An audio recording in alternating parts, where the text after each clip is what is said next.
All right. Hello, everybody. Welcome to the Mikestand Weekend Edition. Um, before we get started and introduce everybody, we're still waiting on Chris to come back. Um, tonight's a special edition, as James and I had talked about a little bit last week, and it looks like um, he put some stuff up. What we're going to talk about tonight, we're going to talk a little bit about the process. Normally, we have an open panel, and time permitting, we will get to some, news items, you know, towards the end of the show as, you know, with that. But tonight, we decided to do something a little different here for, because I'm sure as comic book fans, many of us have whether it's the older cons, the golden age comics, or the silver age, or we've seen over time. There was a point in time where we saw writer and artist credits, and then as time went on, it seemed like the comics got more in terms of the credits. You have like writer, scripter, plotter. You have artist. You have penciler, inker, letterer, colorer, what have you. Now, as a layman, like sometimes you wonder, okay, well, what's the difference between like what does a letterer do, what does a colorist do? Granted, it doesn't necessarily mean that you may be wanting to go in and start, you know, doing comics yourself, but sometimes it's a nice thing to know, like some of the little tidbits here, and why you have like specific areas like that. Now how that whole thing has evolved over time, and I'm gonna let James kind of lead the discussion here. As he's got quite a bit to say on the matter, and he can kind of give us a good, thorough explanation for the layman. And let me just add, remind everybody, of course, if you can, um, if you can like and share the stream so we can get some more people in here. There might be some people who might want to learn some of this stuff for their own, for their own benefit. Also, if anything catches your attention, or you feel, feel free to comment and or ask questions, and we will do our best to answer the questions as best we can. Anyways, hopefully, I still see Chris as. Oh, RJ's here now. Hey, RJ. Hello, hello. Hello, RJ. I, I don't James, how know you doing? if you were just hearing what we were just mentioning there, RJ. I just got here. Okay. Well, I was just saying that we're going to probably be starting off here, going through like the process of comic books and all that. How you make a comic books, with the differences between writer and artist, and let's say like writer, scripter, plotter, artist, pencil, all that. It Um, all breaks down to this. The more job titles you can list, the more checks get written. hmm. Well, that's probably one way to Yeah, look at it, but that's that's that's a good way to from the look at it. layman, what was that? That's a good way to look at it. That's how Stan Lee started getting paid more than Jack Kirby, because he was I the writer and the plotter. I understand, but there's also with more people, the faster things can get done. Oh yeah, that too. But like I said, we're gonna go over everything like that. Yeah, So James has offered to kind of go over everything. Anyways, um, and we're still waiting for Chris to come back here. He's still muted. He still said he's still getting ready here. So, anyways, I'll just kind of quickly go over um the chat here a little bit. James, of course, James, you want to read this because this is your chat. good evening, everyone. We're fixing to start, so hang in there. Also, check out the new graphic novel on Indiegogo. It's in pre-launch sign up, and of course, the link is in the chat. So Okay, this the is link to right my there. new graphic novel that'll be launching at the end of the month. Got a fantastic new cut. I released the pictures of the special edition cover by Jimmy Reyes of Dragon Rage. Fantastic new cover. Gabe Taib is already coloring it, so it should be back before the launch. Also have a wonderful letterer. I keep forgetting his name, but it is not Eric Withers. Eric's tied up. He's got so much work, it's not even funny. And I mean, he's got a stack this high of work to do. So I went with another letterer who's fantastic, and I should have that back by the end of the week. But All you right. will be able to read the first 9 pages of the graphic novel when the campaign launches. So get ready for that. So I'm just, as I say, I just want to wait till when Chris comes back, then I'll have everybody introduce themselves and all that. I know you just did, James. So, Yeah, no. All right, There's Chris, Chris. you ready? Hey, so I'm still I'm experimenting in my laboratory. So I'm sort of here. The video's not quite ready yet. Okay. But hi everybody. Hi. Hey, Chris. Okay, so did you hear what we're doing tonight, Chris? I heard bits and pieces, but I was running out getting coffee at the same time. I believe you're discussing the roles of comic book creators. Yeah, Chris, we're gonna talk about how they put a book together and how they basically design it to actually going out for public printing. This should be a good one. Let's go. Yeah. all right. Well, before we do that, now James just did his intro there, so we'll go to Chris and then RJ. If you guys want to kind of introduce yourselves, you know, talk about like who you are, what you do. You want if you want to, of course, share any links. I believe Chris. I believe you can share a link because I think you do have a wrench as well. So share links. So we'll go with Chris next. But before we do that, Mr. Yanafui. Hello, Mr. Yanafui. Yay. Be prepared. EBS is gonna. No, he's not. No, he's He not. might, but you know what? I've already reached out to him, and if he does, he does. I mean, it is what it is. I'm quite open about it, not worried about it too much. Well, I just found out a little bit about it earlier today, so I don't know all the details too much about it. But Well, let me say this. I don't necessarily think we should hijack your show for it. It's all up to you guys what you want to talk about. Let me just say something here real quick, and then I was not intending to bring it up. So I'll bring it up. Yeah, I'll be the I mean, asshole. but you know what I mean? It's look, it's not. guys, hold it, please. All right. I know there's some friction there, but let's be civil. Let's be friendly here. We got other stuff we can talk about without incurring drama. Okay.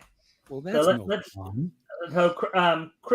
let's get away from this very touchy subject. And Chris, why don't you tell us a little bit about yourself, your projects you're doing, your channel? Go for it. All right, I'm a comic creator. You can catch my stuff at heroshack.com. I'm an all-in-one creator, so I'm really excited to hear the topic tonight because all-in-one means I try to do everything, and obviously there are different levels, and there are people who specialize, especially with things like lettering, inking, coloring. I mean, they're all a specialty. So, yeah, I'm looking forward to the subject. All right. And if you want to share your link, Chris, I will in a second. I'm still setting up the camera, but yes, absolutely. In just a minute here. Okay. RJ, go for it. I am RJ Carter, Senior Managing Editor here at CriticalBlast.com, Chief Envelope Licker for Critical Blast Logistics, myopic proofreader for Critical Blast Publishing, and I will get on the phone with you and help you with your data issues from your crowdfunder with my 35 years of IT experience in database design through Critical Blast Consulting. Okay. What did I say? Okay, and RJ, you know as well that you can share your links as well. So with that, guys, so just another quick reminder. First off, if you can like and share the stream, see if we can get some more people here. Sure, there are a lot of people, particularly some of us more laymen on the subject, who would, at least appreciate learning a little bit more about comics and the process as a whole. Also, if anything, of course, grabs your attention, or you have any questions, feel free to comment in questions. We will try to answer the questions to the best of our ability. So with that being said, James, I'm going to hand it over to you as you're our professor tonight, as it were, our comic professor. So hit it, Jack. Okay, so this, what I'm going to explain is going back into the 90s. This was when DC was working on Nightfall. If you remember Nightfall, that was when Bane was introduced, and you had Batman's back being broken and everything. This is how all this went down. So in October of, I believe it was like 93 ish, somewhere around there, everyone that was involved with Batman was brought to a location. It was a hotel.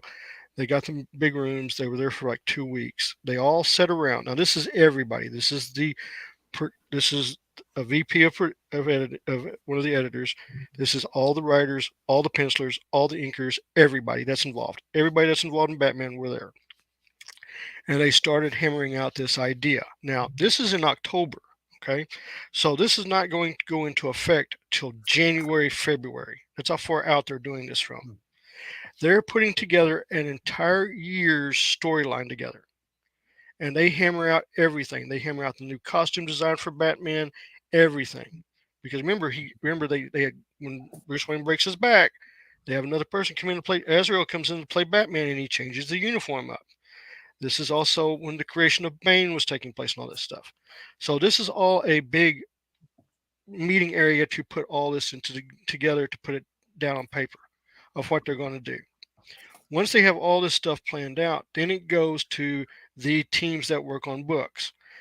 What happens on this particular stuff is you will have a writer, scripter, like Graham Nolan, Chris Claremont, any of these guys. I'm just throwing names out, so don't think, even like Frank Miller stuff.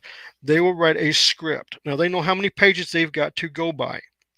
Now a comic book script is not like a novel. Okay, a comic script is kind of like a movie script. They know they've got 24 pages to write it in, and they start writing these scripts out.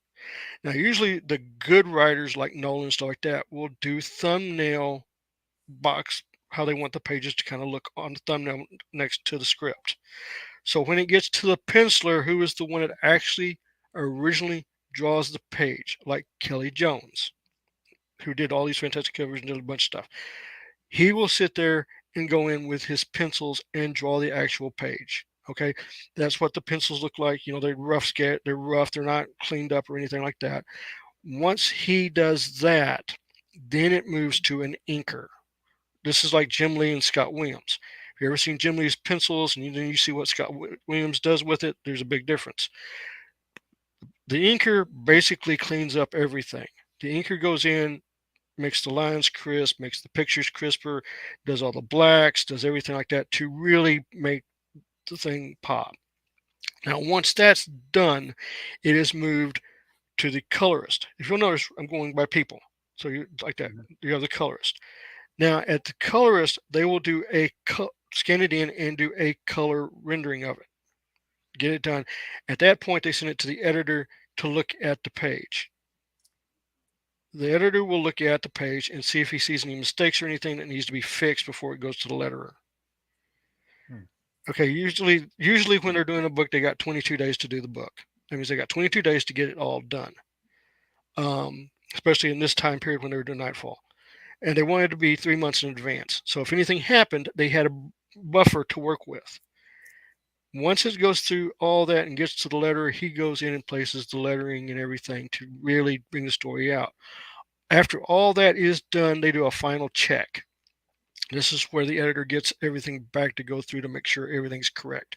So there's 2 editing phases in a book. Once that is done and it's approved, then it goes off to the printer to get printed. That's basically the lineup of the comic book situations. But each one has a different field. Now today you have people like Mark Silvestri. He's doing the writing, he's doing the penciling, and he's doing the inking. That means he's doing 3 parts of the book. And that can happen in all books. Even with today, you have, let's look into independent comic books. Independent comic books, you have a lot of people that, I'm going to take Ethan Van Sciver. He pencils, he inks, he writes. He sends it off to have it colored by Kelsey Shannon, and then Eric Weathers inks it. It's always a team. James, if I can interrupt you for just a quick moment here. So the basic process is you pencil first. That's kind of the sketching, and then you ink it by darkening up what's been penciled, and then you color it, and then you send it off to the letter. And the letter, I guess, he write He the puts letter text? he actually like puts the- he actually puts the text on the paper. Okay, so that's like He also puts the text word balloons on boxes, the paper. narration boxes, Yeah. He put dialogue bubbles, that kind of thing. everything. Yeah, Okay, so the process is penciler, inker, Color, colorer, letter. letter. Yeah, that's the process. Okay. And when everybody's working together, it goes pretty quick. Now, like I was saying, in the independent market, you have people, and I'll use Chris because you do yours all by yourself, right, Chris? Okay, he's muted again. Yep. You mute on, man. Well, he said before he was an all-in-one type. So Yeah, like yeah. I said, No, I attempt to do all phases of it with my wife as an editor. right. But see, that's what I'm saying. In independent, so really it depends on what book you're working on, who you're working for, and what your thing is. It's just like with mine. I do the story, I do the pencils, and I do the inks, but I don't do the colors or letters. I will It's say there one of would be those. an advantage to hiring professionals. But as an independent, one of the considerations is budgetary, Right. financial. So Oh yeah. I don't mind doing my thing. Well, no, I mean I agree with And, Chris on that. I guess that also played into it when you go back in the history. That's why you only had the color, the writer, and the artist, because the artist, back in the golden age, basically did as you said, did everything. Well, it depends on what you're looking at because there was a lot of ghost colorists back then. That means they weren't credited. So there's a lot of stuff that was ghosted. There was a lot of people that were doing stuff that their names were not on books. And it's one of those things. It just depends on what book you're looking at and what company you're with. But also back in the day, also there was no digital coloring. It was all, what was it? What kind of paper was that? Typeset? It was some kind of paper. I forget what they put over the inking. I think the term was typeset. I've seen that. They put the paper over the inks, and then they would do a complete trace and color and everything, and do it that way. So there's a difference in how it was done in the old days compared to how it is now. Mm-hmm. Yeah, I don't think what I do would be possible without digital. The amount of time and effort and the quality of what I'm doing versus what I'm getting and all that stuff. If I had an ink or color traditionally, just dry time alone would take up, tons of time. Yeah. I mean, you can see the difference in, like with mine, all mine pages are digitally colored. And then you look at Seth, what's his last name? Who's doing Nosferatu? He's doing canvas painting for his book. So you can see there's a big difference between the two. Yeah, and this is why all the or nearly all the independent books that broke out in the late '80s, early '90s were black and white. Yeah, they couldn't afford it. Even when I was doing indie, our book was black and white. All we only could afford, and this is what we paid for back then. We would go down to Brenner Printing, which is in San Antonio. They're still there. They're right across the street from Anarch Press. They would charge $1,300, and they would charge for a 3,000 print run, 24-page black and white with a color wraparound cover. That's what you got. That was the base thing, and it was kind of a foil cover too. It was a really cool looking cover. It was really, it was a cool looking cover. They offered, and that's what you would do. And you would go down there, you'd pay them, and you'd have your pages, and they would scan everything there for you because nobody had a scanner back then. And everything didn't get shrunk, and they shrink it down and everything for you. So it was one of those really cool things. But that was the way everything was done back then. And I believe NI Press still uses Brenner to this day. So they're still using Brenner. Because it makes it simple. I mean, if your printer's right across the street, you just walk over to them. Bet they still email it. Did they still email it? Well, just because it's across the street, I mean, there's people in my office building that are just across the hall. I still email them. Well, yeah, I'm just saying, it makes it convenient if there's a mistake and you got to run over there real quick. James, if I can get you to take a slight break, we get to welcome another individual. Hey, George. Greetings. So, yeah, we're talking about the process of comics a bit here. James is explaining. Oh, and Rick Cross Comics is here. Hey, Rick. It's a crowd. So before we continue, I want to give George and Rick a chance to introduce themselves, and if they want to share any links on their channel as well, you're more than welcome to. Hello. So, George, did you want to introduce yourself? And Yeah, hi, I'm George. you want to plug All you need anything to like your channel or your comic or anything? Yeah, like that? I want to say do not plug things into a wall socket. Okay. All right, moving on. Rick, you want to introduce yourself, talk about what you're doing, your channel, share links. And another Share reminder, links in a everybody, couple if you can, please, like and share this thing so we can get some more people in here. That'd be appreciated. And as always, if anything grabs your attention, feel free to comment or ask questions. We'll try to answer the questions to the best of our abilities. Anyways, Rick, sorry, go for it. I'm Rick Piper of Cross Comics. You can find me here on YouTube. I have a couple books up on Indiegogo right now that are in demand and should be being printed next month. So once they're in my hands, the Indiegogo will be shut down. So now's the time to get them if you haven't. Alrighty then. So, and James, if you want to continue it now that we've given people a chance to just came in, a chance to introduce themselves and that, if you want to continue on with what you were saying. Yeah, the thing is, the digital market has changed on some things. I know artists such as Dan Fraga and Jimmy Reyes no longer do their art.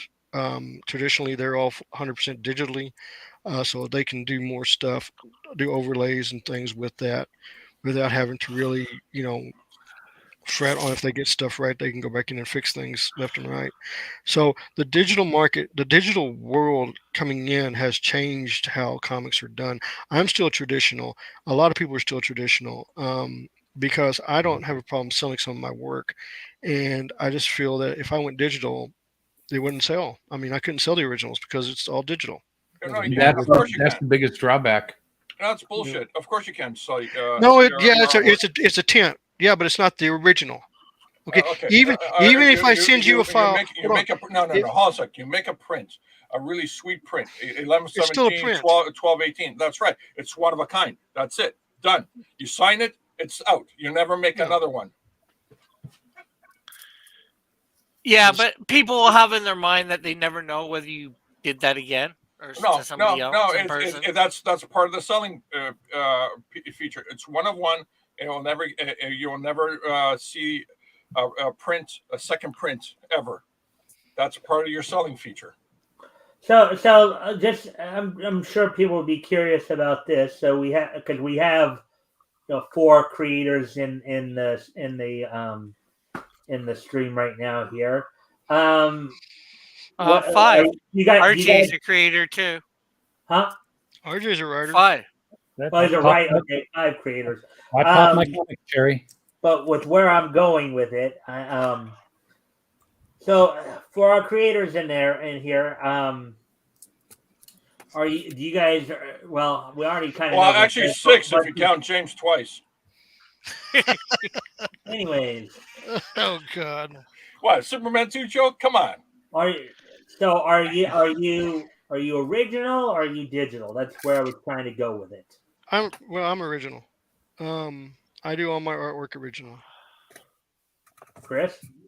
Well, I'm all digital. Yeah. RJ, do you want to answer that, or do you think you can't answer? Well, I do original that nobody sees but me because it keeps me on track. Because I need to see the thumbnails and the panels, but then I just write it according to what I drew up and submit the manuscript to the artist. All right, George.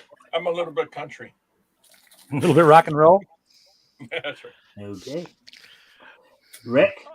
I'd say I'm both. I was doing a lot of traditional when I started my channel, but now I'm doing a lot more digital. But I've done traditional and probably will do it every so often. I've just got a huge stock of stuff at the moment of original stuff to sell that hasn't sold. Yeah, that's why you need to. So That's why you need to hop on auctions and go with that, like they do with Alterna and uh, everybody. yeah, well, I've tried to hold mine. I've tried to get on other people's. It's hard to. Yeah. And also, speaking of that, everybody did notice that Alterna has lost a couple of titles. Oh, you like what and why?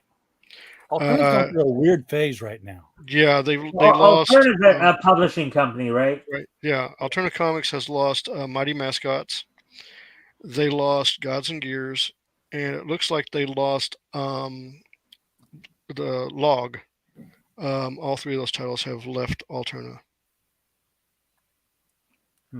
Okay, And why? nobody said why. I mean, Well, I know on Gods and Gears something's happened with Ryan. Gods and Gears only had, like, in the last year, done 8 pages, and like I know Hamrula was released. He got Hamrula back in October, and people still have not. Some people have received the book, but not everybody. So it's just something. disappeared. It's just something with Ryan. Yeah, he's not doing very much social media anymore. He doesn't even do his YouTube channel anymore. So we don't know what happened with Ryan. So that was one. Log, I don't know what happened to Log.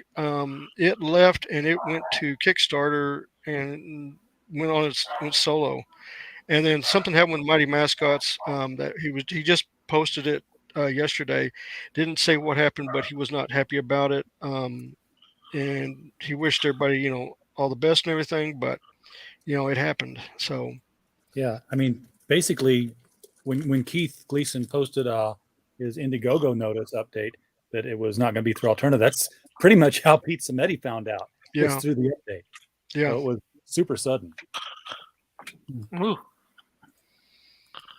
So I don't know. I don't know exactly what happened, but that happens with small. Can we speculate with unfounded accusations? Absolutely, I'm going to. Yeah. But that's what happens with small publishers, and Alterna is a small publisher. I mean, don't get me wrong. I respect. And there's no way Alterna's a small publisher. The guy funded his own feature film with Roddy Piper. That's not small. Well, okay, George. Compared to other publishers, it's small. Okay, yeah, okay. If you want to go compared to Scholastic, the guy's tiny. That's a bogus expression No, of hey, size and stuff. but I'm gonna say this. I respect Peter. I like him. I really do. I think he's a great guy. I liked all the guys. That's why Yeah. it's hard for me to see drama between any of them. Yeah, But I think they've got. that's never I think- stopped me in any other sector. Yeah. And who's breathing heavy? It's like somebody's breathing right into the microphone. I'm 10 feet away from my microphone, so it can't be me. Mine's right here. I don't know. Well, mine's in Might front of be me, me, but might not. my screen is between my mic and me, so. But I think it's Rick, because Rick Yeah, I is think known for breathing pretty hard at times. Rick snores into the mic. Okay, we got it. Sleeping with his eyes open. I mean, they've got. I mean, I'll be honest with you. They've got some really good titles right now, especially Wolf and Batsy. That's a fantastic book. Yeah, and I buy ads in their books. I don't know what titles will be available to buy an ad in this next go around, but Yeah, well, I've bought ads in their books, which Alterna have is Alterna is Yeah, somewhat same local to here. me. And I absolutely love Alterna. They're at most of our local shows, and so I hope nothing real too dramatic happened. They're all great guys. I see Keith probably 8 times a year. I see Peter probably 4 or 5 times, just at the shows. Yeah. Well, I know you guys know this. Every Friday night, I do the historical comics retrospect. Rick was with me this past Friday when we went over Marvel Comics #1. Rick, you want to give everybody your impressions of what we read? Well, we read the first thing for the Human Torch, not Johnny Storm. It was pretty good. I think it was a fairly typical, probably, story for the time. It was an origin story, but it was good. And then we read Namor. Namor was introduced as a straight up villain, in my Yes, he opinion. was. Yeah, he was. Yeah, I agree, 100%. That just surprised me for a book of a time. Having the quote unquote straight up villain having a story. That's not something that like I didn't realize they did. The first time I would have thought of it was something like with Venom with his own comic or something like Oh no, that. no, they had Yellow Claw comics. The Yellow Claw was a villain that was metaphorical China personified. Fu Manchu as well. Fu Manchu is exactly where I was going next. Yeah. Yeah. Well, yeah. I mean, I get Rick's point of view. I get Rick's Rick's interpretation of it. But as I even pointed out to Rick when we were talking about that aspect, yeah, maybe to most of us, it would come off that Namor was a villain and was introduced as a villain. But if you think about it, from if we look at it from the perspective of the character we're talking about, Namor's perspective and his people's perspective, he wasn't a villain. He was a hero in a sense to them because he is basically getting revenge on a Yeah, but society that he just felt. makes his people villains. It's like yeah, I get we're all the hero of our own story, but that would. Oh, wow, I was gonna say something, but I don't want to say it on the stream because I don't want to get my canceled.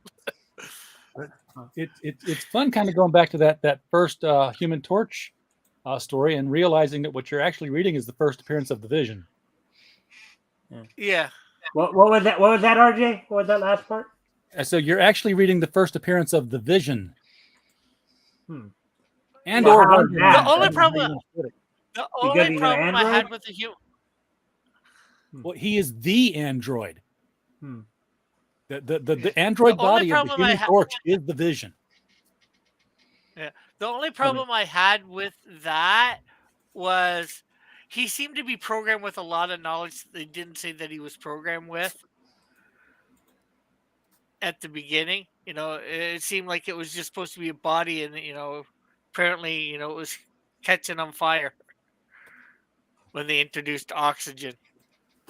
And he was they introduced that Human Torch android in one of the Marvel movies. It was in passing. It was in one of the Spider-Man. No, it was in Captain America: First Avenger. You Was it saw that him in one? the glass. Yeah, he was in the glass case when they went to the fair. Okay, yeah, because I knew it was a science fair of some kind. I didn't know if it was a World's Fair or the Yeah, science thing that the, Peter sci- Parker. the science fair, Stark Science Fair. That makes sense. What Rick is talking about, of course, is when Jim Hammond, who is the real identity of the android Human Torch, when he came from the glass case, he seemed to have a lot more knowledge than you would think of somebody who was just locked in a glass case for the majority of his. Oh yeah, well, that's lazy on the part of the writer. He didn't want to have to think about learning. Now I postulated a couple of possible theories as to how he came up with the knowledge and stuff. Like maybe he had some level of consciousness. Oh, hey Diana, hey, if you I hope that you were sent the StreamYard link too. If you want to hop in and join the conversation, you're more than welcome. More than welcome. I just sent it to Chris, but I'm sure Chris could give it to Diana if she wants it. Easy enough. If she wants to come in and join in on the conversation, we'd love to have you. But the other thing I would say about Namor is I don't think they had to. They could have used the original origin in the Black Panther movie. Have them from what was it, Antarctica or was it the Arctic? I just forget. Antarctica, I believe it was. Yeah, they could have had them be from there. They didn't have to switch them to South America. I think it would have been better. But yeah, of course, and I had some trouble reading some of it because the scan wasn't always that great. Speaking of the Marvel debacle that's going on, more and more of the special effects companies are leaving Disney. Two more have left the company. Aw. So Phase 5 may be in some serious trouble. Not necessarily. What's going on is, from what I know, is Marvel has got themselves. They got their hands on a visual effects company that uses AI and is really bringing the price down. Basically, doing feature film work for TV prices, and now they're going to other studios saying, "Hey, we're getting this price here. Can you match us?" They're going, "Heck no!" Okay, And bye bye. that's not what Yeah, I've heard. What I heard was the reason they're leaving is because Disney's coming in. Disney and Marvel are coming in saying, "Hey, you need to make this like this, and you got 2 weeks to do it." They're not giving them the time they need. They want it rushed. They want it bad. That's Oh why. yeah, yeah, of course. Well, So I've the been hearing studios are about that a saying little bit they've been too. doing it for years, and the studios are saying, "You know what? We're done." Yeah, We no, don't care. What's going on? I've been in corporations where the client will go to the advertising company at like 4:30 in the afternoon on Friday and say, "Listen, we got these ads we need done before the end of the day." It was like we got a half an hour. Everybody, Boy. But yeah, that's why they pulled away. I mean, that's why these companies are pulling away. So Right. it's going to be a debacle. Plus, now they've got a end around with the investors mad at Disney. So that's going to be really ugly to see what's going to happen. But I was Because Apple is going to buy Disney. Apple's not going to do nothing because the I've been investors are saying not this for a going to. long time. Apple is not going to buy nothing because the investors are saying no. The investors have to vote on it, and 2 of the majority stockholders, who are both billionaires, want control of Disney. Yes. Okay, they don't want anything to do with Apple. They want control, and they're pushing to take control. It's going to be a war that's going to come down. And I'm the problem telling you, is, it's not going Apple's to happen gonna- with Apple. Apple's not going to get Disney. It's not Yeah, going to they happen. are. Oh yeah, they are. It will not happen. Oh yeah, you betcha. Just like the wood chipper. Oh yeah.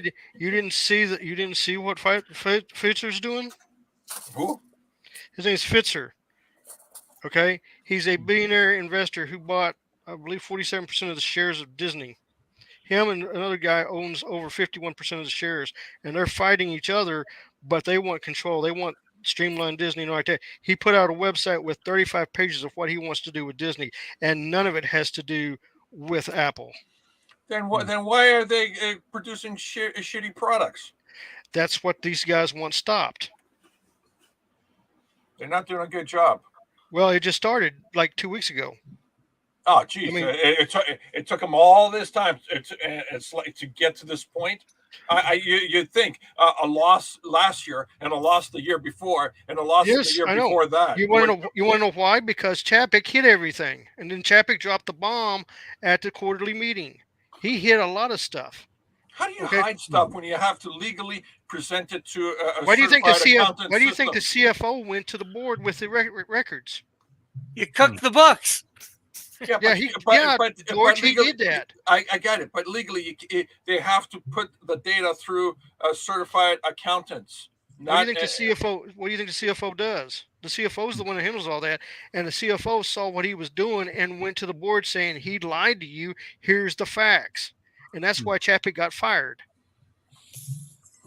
Excuse me for a quick moment, guys. I want to. James, is there anything more with what we were originally talking about that No, you on wanted the- to add? Or No, that was basically the definition of what each person did and how they did it. But the other thing was back in the day also, the penciler would do 2 to 3 pages a day. That's what they were doing, and then would go to the inker. So they were pushing it quick and fast, and when you did that, because they would stay 3 months in advance on doing comic books, is what they were trying to do. All right. So, okay. Well, with that being said, then I guess then we'll Chris. move on to some things here. You Chris, taking off, Chris? Wait. Oh. I have a question. Yeah. So we have all heard about the miraculous marble method. And I've heard different versions of it. So I'd love to hear your take on it, because the marble method has been used to describe a few different ways, in my opinion. But I'm just curious, if you were to define it, how would you define the marble method of creation? The old method, or are you talking Yeah, about the one we're using Stanley right now? Kirby method is what I always think of. That's the one I think of. I always thought of that one. For me, I always thought of that one. Make it where you, as you're doing your books or as you're doing your pages, that as you moved around on the pages, you would have to draw them into where they want to turn the next page. And you do the stories where you either had it conclude a story or it left you with a cliffhanger to keep going. All right, And you had to make it where the No, reader no, was no, no, no, engaged. no. That's not the Marvel method. Okay, give me a sec. You're confusing story structure with the Marvel method. The Marvel method is very simple. The artist creates the entire concept, the story, everything. He passes it on to the writer after he finishes penciling, and the writer just shoehorns in dialogue any place and every place. No. Hold on a sec. I got my evidence. What do you call it? Kirby did it with the Fantastic Four. Stan Lee shoehorned dialogue into it. Steve Ditko did it with Spider-Man. Stan Lee shoehorned in it. John Byrne did it with what's his name? Claremont. Claremont shoehorned the dialogue in there. And a lot to the chagrin of John Byrne, and he cataloged every single one of the stuff that pissed him off. That's the Marvel method. The artist creates the artist creates the story or the artwork without the actual dialogue. It gets handed off to the writer, who actually then puts in dialogue and moves on. What James is talking about is actually story structure. You have the story A, you introduce story B and subplot, and then the next book, story B becomes story A, and then and there's a new story B. All right, George, if you can hold your thought for a moment, a couple of things real quick here. Hello, Tim. Tim's here with us. Hello. Hey, Tim. So, Tim, do you want to introduce yourself? Talk a little bit about what you do and stuff like that, and hello, Hargrave from the chat. Yeah, I was just about to get to him, but I was going to get to him after I give Tim a chance to, and then I'll highlight Hargrave's. Yes. I am Timothy Olsen, creator of the comic book known as Melvin. Hello. And of course, if you would like, you can also share your links with the Mystery chat. guest, sign in, please. Right. But Chris, as to your question, no, I do not like Marvel's way. I prefer the writer to do the story before he gets to the artist. All right, and let's say hello to Mr. Hargrave. And I like the Marvel method, so I'm only, and it works for you. Works for everybody. All right, I'm only familiar. I think. I'm sorry. Go ahead. I'm only familiar with the Eric July method of moving books from one end of the warehouse to the other, to the other, and buying shipping vans to no end. The man got a book out. He got it out the same month he said he'd deliver it. If that's what makes a book, I'll start walking back and forth, I guess. I've actually been kind of surprised that people are so critical of him. I know nobody's perfect. It's his first book, but that's bullshit. Dang, I see him as so inspirational. I'm like, that's dude. I think he's done fantastic. I mean, hats off to him. I mean, it's brilliant. I mean, he said what he was going to do. He did it, and it worked. Okay, it's just everybody got mad at him because he did it. All right, time for George to be salty. First of all, when I hear people say, "Oh, it's my first book," no, you know what? You can easily Google anything you need to know about producing a comic book. No excuses. You're in contact with professionals. No excuses. Okay, and secondly, just because you got tens of thousands of sales, millions of dollars. It does not go hand in hand. Would you shut up? All right. Hey George. It does not go hand in hand. Be cool. Yeah, well, you're letting the guy interrupt. My bad. Okay, it does. All those sales does not go hand in hand with quality. There's a complete distinction between the two. I personally have the book, but I've seen enough reviews from the positive to the negative to know there's a problem with the book. You cannot have two extremes talking about the same thing, and one. You can. It's called opinions. Hold on a sec. One extreme is actually showing you their evidence, while the other extreme is not showing you their evidence and just making blanket statements. So that is a problem. I'm not disrespecting the book. I'm just telling you this is the observation of the customer base looking at the product. So what I'm hearing is no different than the crazy stuff coming out of Marvel or DC. Okay. George, if I may interrupt, I was just kidding around. Sorry, George. Rick wanted to give a counterpoint. I think No, Rick wanted to give I said my point. well, Like, go ahead and say it now. just while we all hear. it's opinions. You can't have two extremes. Depending on what somebody's opinion is. Well, I actually have the book. I haven't read it yet. I've actually got the book and I've actually read it. So I mean, I can tell you this. If you want to know what the book is, real simple. It's not fantastic, great. Artwork is good. Story is good. But I'll say this: it's better than anything DC and Marvel are writing right now. Okay, I mean, you want to go fact to fact. That's what it is, and it's a lot more. There's a lot more pages than what DC and Marvel are asking for, and I mean, hats off to the guy. He pulled. I mean, just like any creator, he got it successfully on the book. Okay. So you'd say it was better than Batman, Joker, Deadly Duo? No, I'm not going to say it's better than Mark. No, Mark's It was better than anything DC was doing. Is it better than Batman Guys, White hold Knight? on. I think Chris wants to say something. I just want to point out point of view is also in play here with me. I backed a ton of books last year. 90% of them would be lower level indies. And I've come tolerant of all sorts of errors. So I know what George is saying about really quality books, but I've bought 99% of my books are full of flaws, but in a way I've come to love those, which may make me some sort of weirdo. But like when I get a book that's got weird lettering or awkward art or a story that doesn't make sense, if the love, and I've said this before, if the love, I can see the love in the book, I can really find value for the $5 or $10, $15 that I've spent. Now, and I'll add this to that. Despite the fact he's reading guys, look at what Hargrave just said. I know, I saw it. But where is my pregnant ice home? They have a pregnant Joker. That's real competition. All right, well, but in reading a bunch of lower level independent books that are not high quality, I want to say that Chris doesn't let that infect his work, because the books he puts out are high quality, both in print and art structure and in story structure. So if you have not read any Hero Shack books, get out there and back them, people. Find out what you've been missing.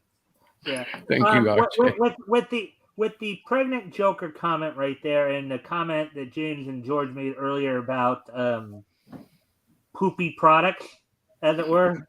No. I made it was James who actually I think you said the other word other than poopy, but anyways.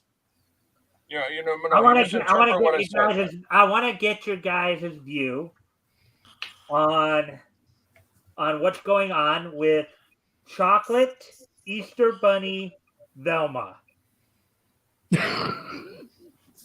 I have no opinion because I don't think I really care enough about that. I don't know if I would call her, right, Tim? I don't know if I would call her chocolate, but like, because that part doesn't really bother me. I'm so used to race swapping in Hollywood now.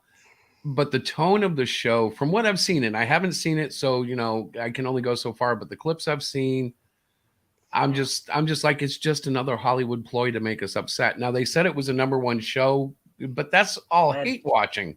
That's BS. It's like I've seen a number of coverage on it, and it's getting bombed by both critics and especially audience. Right. Like, so if it's got high views, it's hate views, which upsets me too, because that means a lot of haters are watching it, and it's like, that's not how you stop the beast. Stop feeding it. Hate watching. Well, yeah. You know what? Here's the thing with Velma. Let me explain why I say chocolate Easter Bunny. When I first saw the way they designed her, and I know I get that it's a self-insert, but to me, it's probably just my opinion, mind you, but to me, the way they drew her, the way they colored her and all that, she looks like one of those chocolate Easter bunnies you get for Easter every year. That's With why the I call candy her kinda chocolate caked on chip top. Inferno, because She it's probably like, has diabetes too. Well, yeah, if you look, I think they actually made her fatter than or thicker than she was well, in the what original. it is, it's a self-insert from the writer, and she's supposed to be Filipino. That's what the writer said. Now, I'm going to say this also because a lot of people, some people know this, some people don't know this.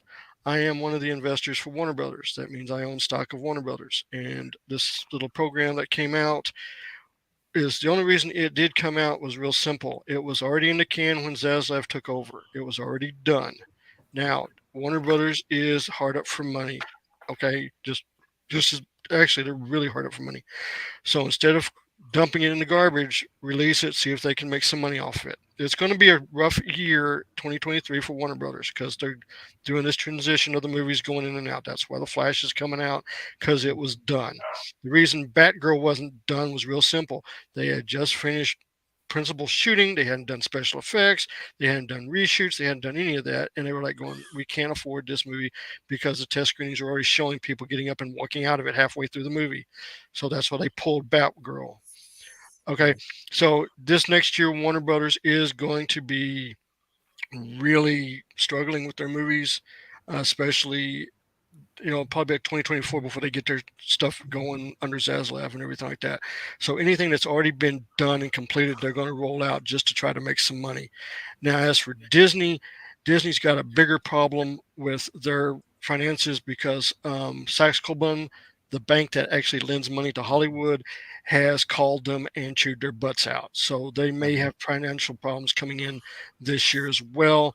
As for Apple, Apple is not in the friends market with Iger, and Apple is not the golden child everybody thinks it is to buy, because they'd have to cut off quite a bit of stuff just to get Apple to take it, which means they'd probably have to go to Fox and ESPN and all this other stuff. James, if you can hold your thought for just a moment here, I want to just get caught up on the chat here real quick. Woody saying 6 guests, Mikestand is the hot spot tonight. Yeah, it looks like we are, so that's good to see. Let's see what else. Mr. Yanapuri was asking us, don't trust George. He only cares about blue puppets. You secure that. You secure that trust, Mr. Yanafui. Hargrave, neurotic. I'm watching, so you don't have. Yeah, to. no, you know what he's referring to there is the hate watchers. And they say they're watching so you don't have to, but then other people watch it. Yeah, well, and I know Comic Crow had mentioned that too, that people shouldn't even do that. But you know what? I hate watch the He-Man Revolutions thing, and I got entirely different stories out of it than a lot of the hate watchers did. In fact, I was once I got past the second part. I mean, when they hit the cliffhanger, I'm like, oh hell no, that was just wrong. Okay, and once I get in the second part was good. Hold on a sec, guys. Let me just. So Diana was asking, is there a specific topic for tonight? We did have one earlier, Diana. We were talking about the process of comics. What the differences between like letter, color, all that. We kind of moved on from that to more of a more generic conversation here. So that's pretty much. You know what? You guys are doing it all wrong. If you're going to be hate watching, you don't watch the show. You watch the haters who talk about watching the show. I haven't even watched the show. I'm just covering the news and covering the article. So I'm watching. But like I was trying to explain, from Mr. Yanafui. Topic. We don't need.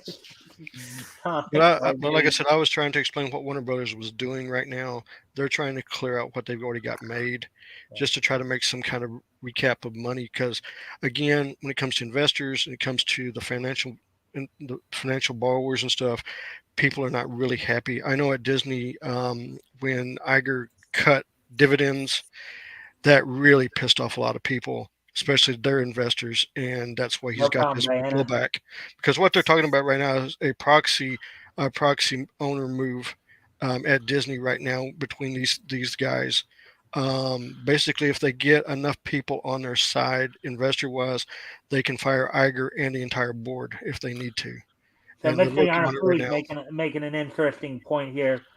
He's saying so they get rid of Cavill because they don't have money, and Ezra will work for No, free here's for the deal about free. Ezra. Ezra's movie was already done.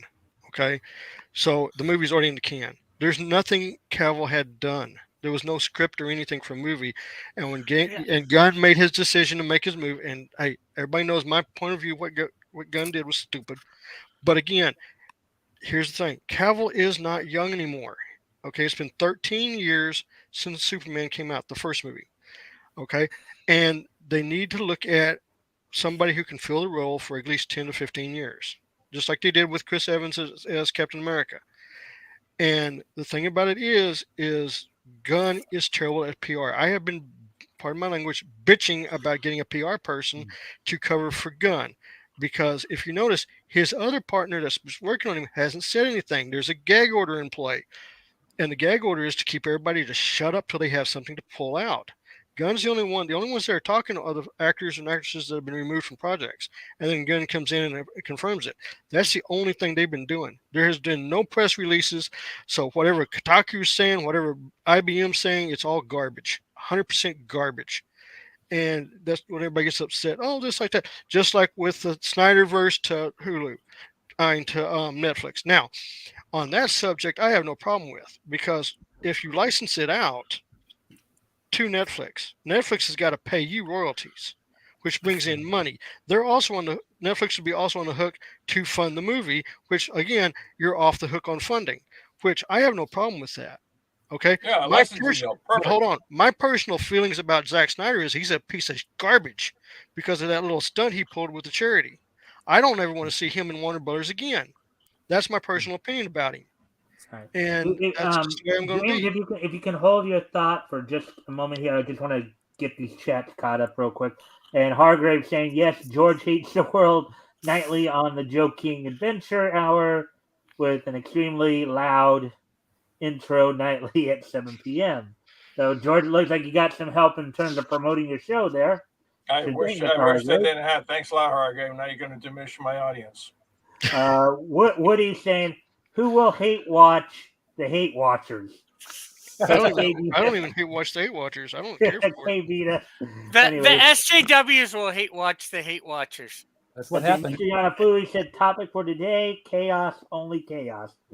And he finishes up here with, I'm not even watching, just listening. I'm so smart. And then Hargrave saying, laugh out loud. Okay, so back to our discussion then, guys.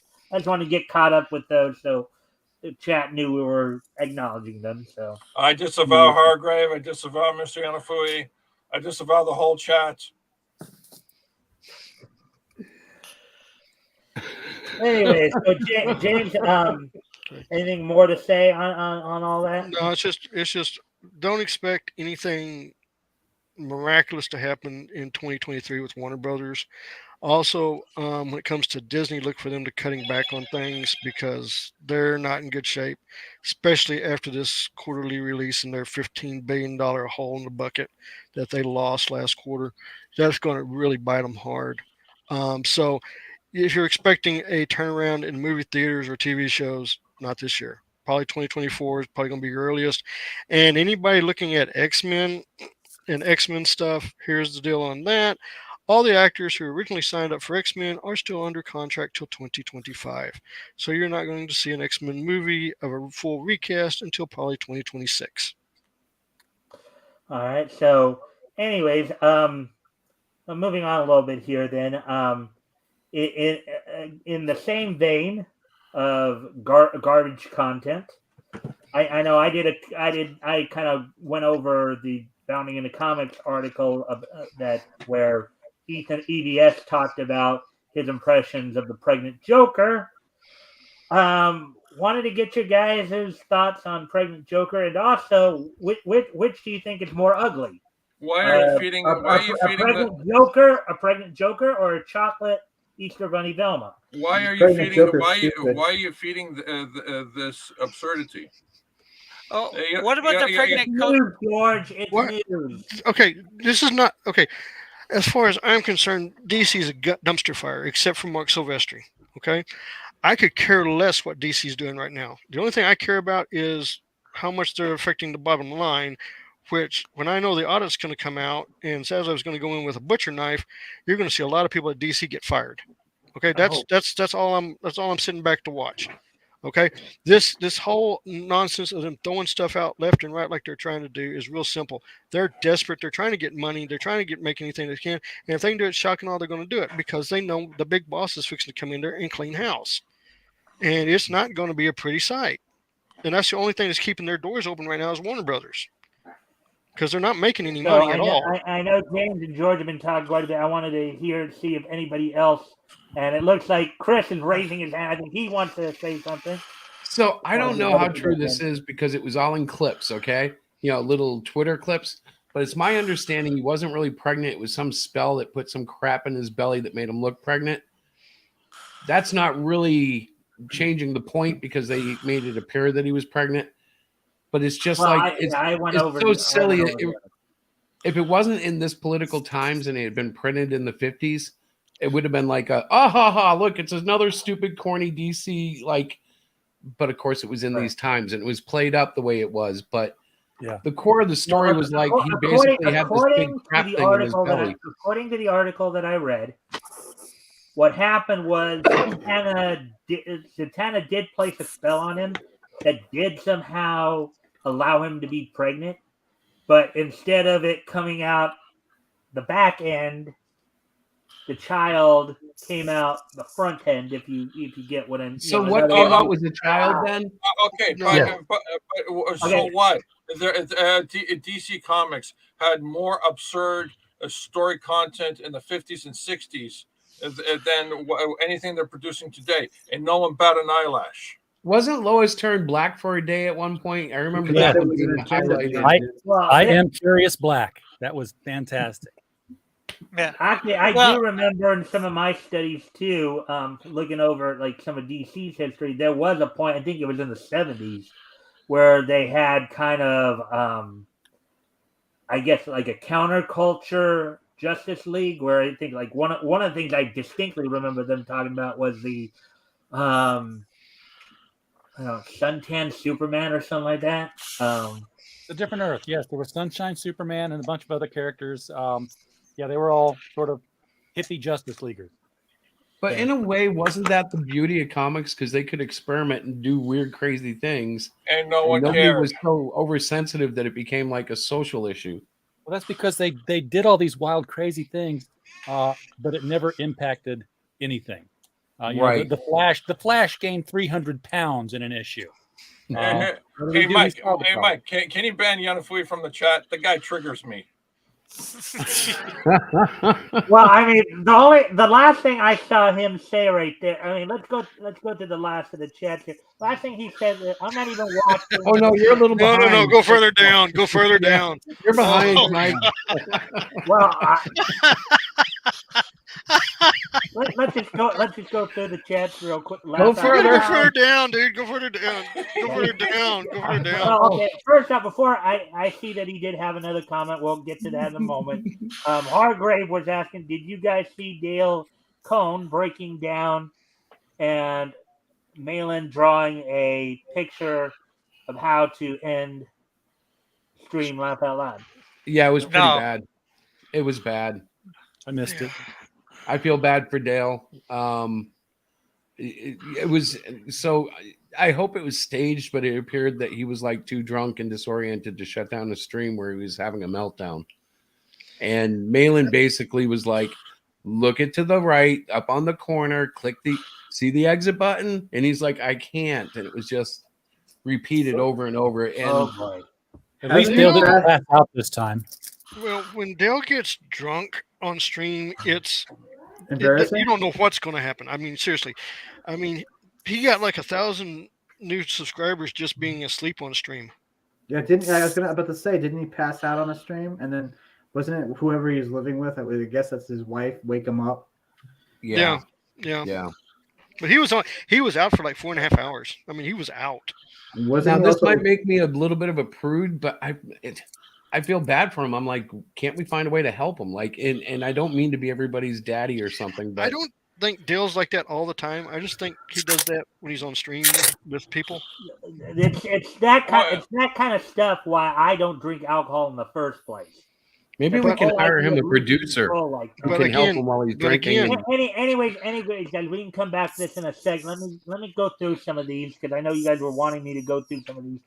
I'm going to make a comic with a pregnant George Checkmate Blue brother. Oh, yeah, but that's not very nice.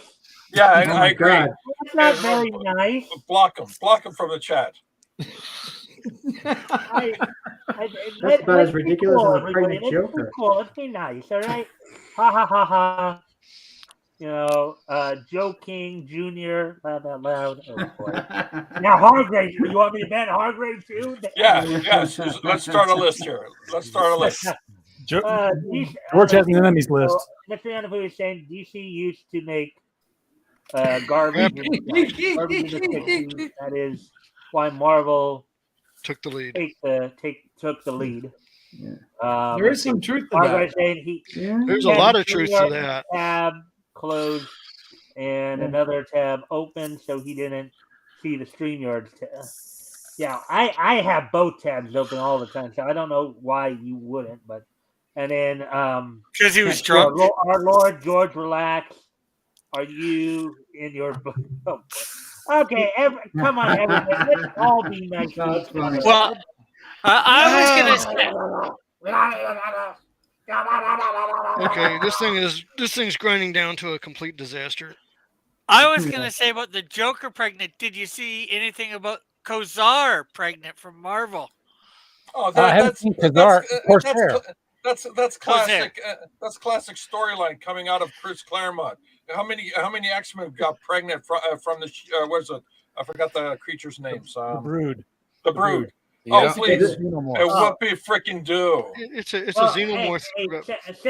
Since Wow. you guys did mention, well, I guess you're saying Yeah, Kozar, but it's close to Kazar. I meant to read the origin of Kazar this past Friday, but we did run up on 3 hours. So this No. They're not talking about the Marvel Jungle King. It's It's Mike. Corsair, not Mike. Kazar. Yeah, listen to Jim.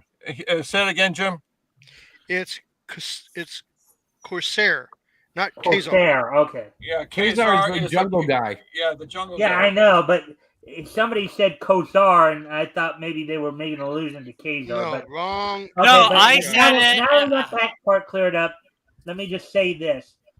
We didn't get to the origin of Kazar on Friday because we just ran short of time. So what I'm going to do, the next time we do the Marvel coverage, we'll do the Kazar story from Marvel 1 plus our coverage for Marvel Mystery Comics 2 and Daring Mystery Comics #1. I just wanted to make that quick announcement there just so everybody knew. But anyways, back to the general conversation at hand.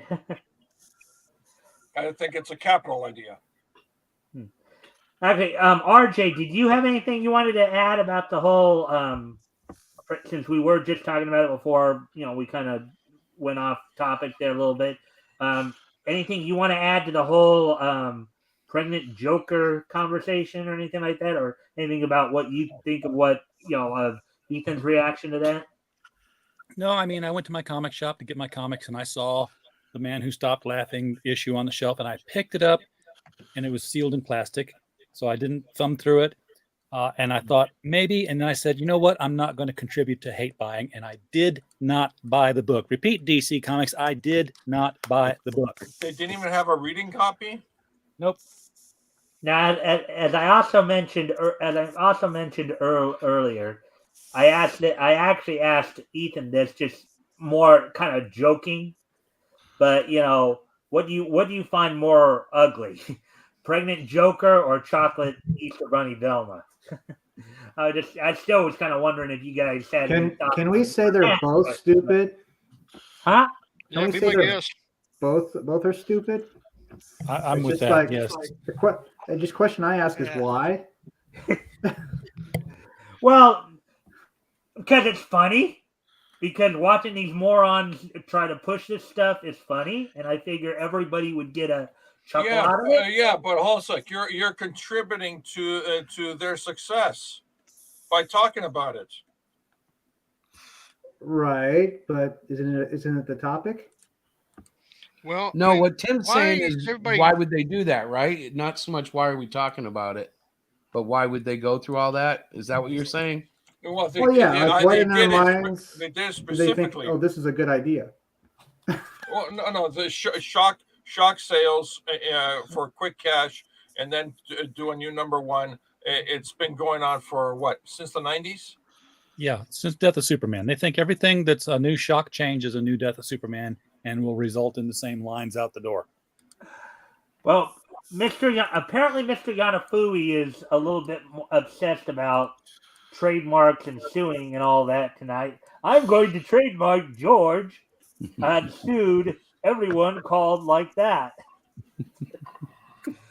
Oh boy! I don't think he can do that. I think Mr. Yanafui has the right idea. He's got the right idea. It's a sound legal strategy, obviously. Very much, very much. I'm sorry, I missed most of the response about the conversation because it lagged. What did you say? About what? Yeah, we had a lot of conversation since then. We were talking about why both ideas are stupid and why would they think it's a good idea. I think Chris was asking you. I think Chris was trying to clarify if you were asking either why are we talking about it or why aren't both ideas stupid. I think you're trying to clarify what. Yeah, because I think it almost sounded like you were saying why were we talking about it, but I thought also you might be saying why is it a good idea? Yeah, why would they think it's a good idea? That's what I was trying to get at. Well, it's not. Okay, it's not the good idea. What it is you've got people who are delusional, who think I have to set the world right on my views, and I'm going to do it on my point of view. And so my point of view is the right one, and anybody who's not looking at my point of view is evil. So I'm going to force them to read it or see it, and that's what they do. Or they're an ist or a phobe or whatever. Well, here's the thing. Hollywood as a general business operations are not businesses of normal for profit. Okay, we as people who small businesses or work real jobs and stuff know that a business can only survive by making profit. Hollywood has this idiot thinking of we can shape the world as we see it, even if we're deranged lunatics, and people will keep buying our stuff. And so, of course, they keep throwing this stuff out. And the model of stupidity is keep doing the same thing over and over and over again, thinking you're going to get a different result, and you're not. Absolutely. I just want to add to James, and one of the key factors why Hollywood keeps doing what they're doing is because they're subsidized by the government through grants and special credit, what do you call programs. Right. And if somebody cuts that little spigot off, you'll see Hollywood change, George, real quick. That's what's happening. Well, that seems to be the key right there. Here's what's happening. George, Sax Cobain Hargrave has a little message for you here. Okay. Yeah. Okay, let James finish. The message will be there. Sax Cobain is the major credit company for Hollywood. That's where the money comes from. Okay, that's the company they get their money from. Sax Cobain sent a message to Disney demanding changes because they're not getting their returns that they were promised. The creditors and the investors who are the major finances behind all this is getting pissed. And this is why things are changing at Disney and why what's going on at Disney is going to be major when it really blows up. But in what happened with Warner Brothers, when Zaslav came into Warner Brothers, he did the complete opposite of what Disney did. He sat down and he put into place, and he told everybody what he was going to do, of how he was going to do. Because when Discovery took over Warner Brothers, Discovery had $150 million surplus in the bank. When they took Warner Brothers from AT&T, they took on a $50 billion debt. Okay, that's how bad Warner Brothers was in debt. $50 billion. It actually ballooned almost up to $80 billion. Now, at this point, this is when I went nuts and started buying stock because the stock crashed. I'm not going to say how much shares, but I had like 4 or 5 friends who sold all their shares. I bought all their shares for under $10 a share. Okay, I mean, it was like $8 when I bought it. Okay, so I got quite a bit of stock. Now, when he came out with his plan of how he was going to cut back and how he was going to stay there, he shaved off $25 billion in less than 6 months. Okay, $25 billion is how much he shaved off of that debt. And how much he's done. He's got a master plan on fixing everything, and he's going systematically through every property. If you haven't noticed, look at what's happening at CNN. That's part of his plan. If you didn't notice, Don Lemon's no longer on the evening show. He's on the morning show with two other anchors because his show tanked. They're revamping everything. They're going into CNN. They're going to revamp all that. They're looking at Fox. They're looking at every not no Fox's. I'm sorry, Fox belongs to Disney, I'll but be right back, everything guys. that Warner Brothers has, they're looking systematically at each thing.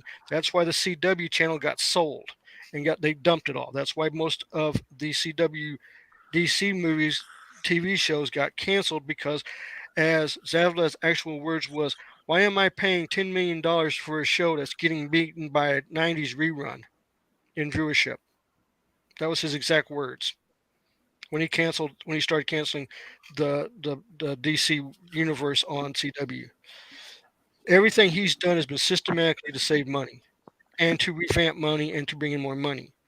He's doing everything he can, and he's already made it clear that he wants good movies, good programs, and good stories. And yes, his focus is on DC, and he also sent a message to Amazon. The message was clear: you don't own the rights to Lord of the Rings, we do, and we're going to do something with it. And that's what I mean. He laid it clear to Amazon on who owned the rights to Lord of the Rings. And that's why you saw Amazon go after Wednesday on Netflix because why? Amazon now owns MGM, which owns all the rights to the Addams family. So there's a lot of stuff going on in Hollywood right now that is shifting around because of money, and the creditors are getting angry at everybody. And this is where wokeness is not going to win, is when the creditors pull credit. And if they pull credit on a project, it's done. The project's over. It's gone. Instantly. All right, so the idea of the delays regarding Lord of the Rings is not because of story and they're revamping it. It's because they're trying to figure out what's what and who's who, It's both. corporate wise. It's both.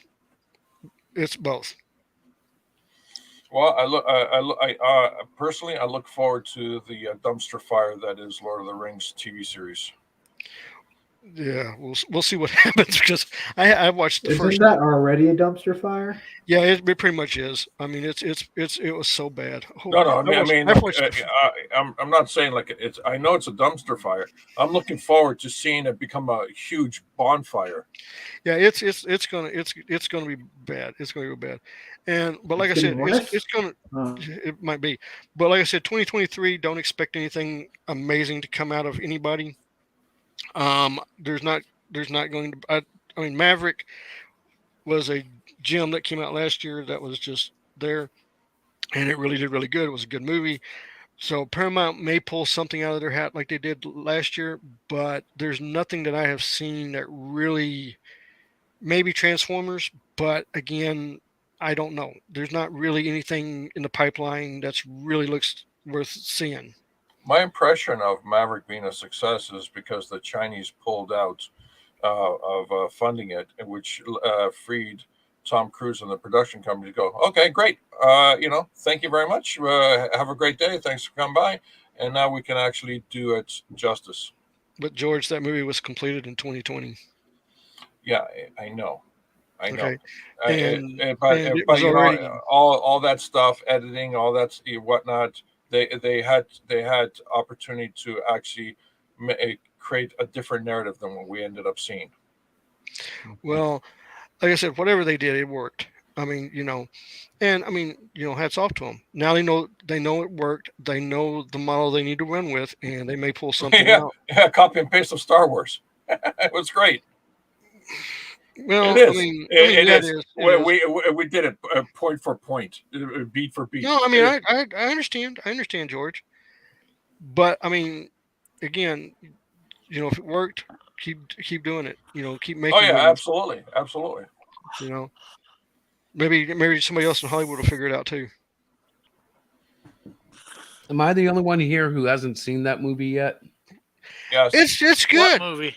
The thing is, it's the thing about the movie is, and this is what's really interesting is because I've heard from several pilots that a lot of the actual flying of the F-15s is real. It's not CGI. Yeah, no, they did a little mini documentary on it. So, You can find it on YouTube. well, yeah, I know, Actually, but amazing. it's fun. It's fun to listen to the pilots talk about it. Is this Top Gun 2 you're talking about? Yeah, yeah. Top Gun 2. If you didn't know, the scenes with Tom Cruise and everybody in the planes, those are real. They're actually in two-seater F-18s, and they're in the back seat of the planes. So when they're doing a G-turn and you see it on his face, that's really Tom Cruise doing a G-turn. I know Tom Cruise does all his own stunts because there's a video out there now that's the stunt that they did for the new Mission Impossible movie, and Yeah, him that- training for it, where yeah. he jumped off a Hell, he over- rides a motorcycle down a mountain and off a cliff, and then parachutes Yeah. when he lets the motorcycle go. Yeah, Roger Moore did that too. Big deal. No, he did some of the cheese. stuntman did it. He did cheese. Well, you know, Tom Cruise did his own stunt when the test plane blew up.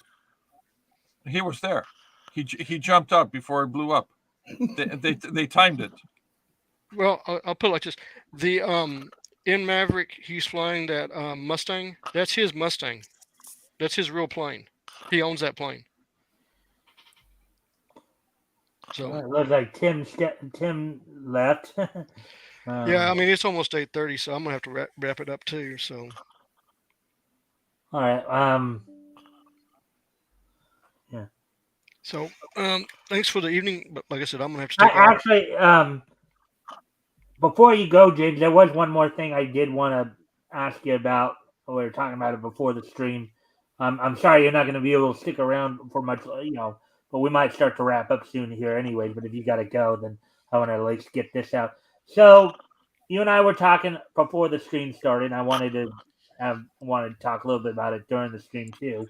The whole thing surrounding Vince McMahon returning to WWE and the quote, supposed sale of Okay, the post that sale to Saudi Arabia is garbage. That's already been debunked. There was never anything like that. There has been a talk with Tony Khan, but right now there is a shift for battle of control of WWE through the courts because of what's going on with Vince McMahon. So it's a headache. Enjoy the program because it's not going to really affect wrestling right now. But the reason it's not going to go to Saudi Arabia or anybody in the Middle East is real simple. If it did, every female wrestler would be automatically fired.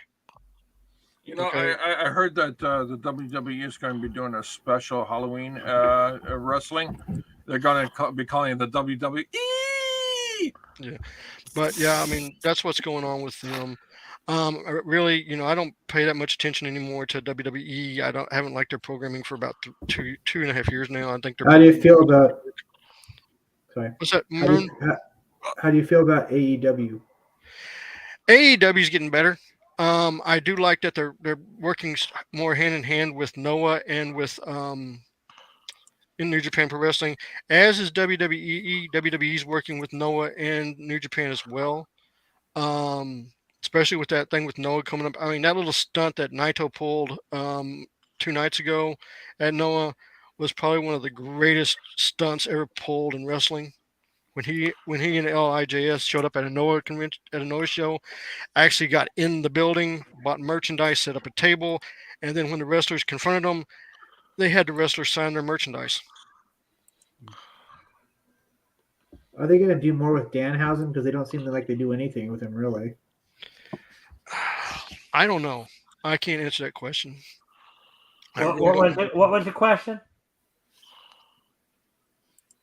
He was asking if they were going to do more stuff with a professional wrestler, and I was like, I don't know. Danhausen, yeah. Well, Danhausen's kind of more of a comedic character too. I mean, they've got him working with Best Friends right now, where he's kind of like, he is a wrestler, but he's more like kind of like their, I wouldn't say manager, but he's kind of part of that group now with Best Friends with Orange Cassidy, Trent Beretta, and Chuck Taylor. He's kind of more of a comedic character. He goes around cursing people, and just doing this to their, like just taking his thing and just doing The that. thing about it is you have people who are naturally good at the mic. Okay, I mean naturally good with the mic, and as long as you've got somebody who can actually do that, put them out there.